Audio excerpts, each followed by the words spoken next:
Good morning, friends. As we come towards the close of this week, discovering the friends of Job and their unwise words, where they try and speak up for God and say things about God that wasn't trustworthy, I want to lead us to a final thought.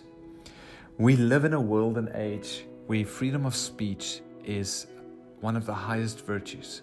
It is something to be attained, protected, and searched for at all opportunities.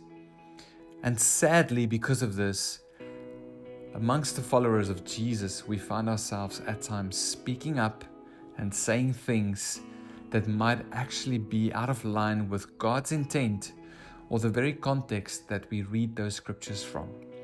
In Job 40, God speaks and he says this, "Shall a fault finder contend with the Almighty?" I love the imagery that this verse brings to mind.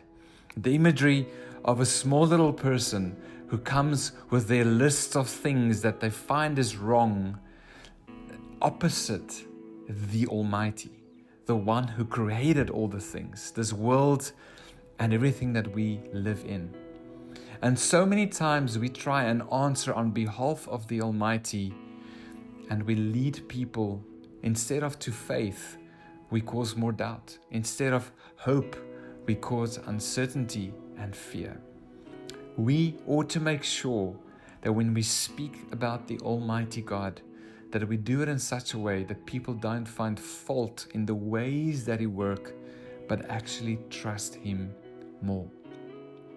One of the ways that we quickly brush off people who go through difficult things to say, hang in there, the Lord works out all things together for good. And yes, the Bible teaches that. But it also says for those who love Him and is called according to His purposes. That doesn't mean that every single person in this life in the end will find the good through whatever difficult thing they go through. But it is for those who love Him, who loves the Almighty and see the Almighty on the throne of their hearts and who live for His purposes. For those we can confidently say, yes, hang in there, God is at work. Seek Him out, seek His wisdom.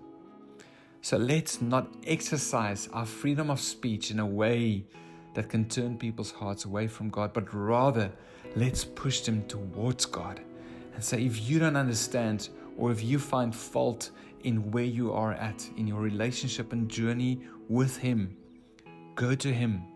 Don't argue, but rather be quiet, because the next verse, Job says, I am of small account.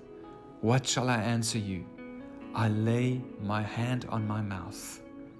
Let's sometimes be quiet and let the Almighty speak.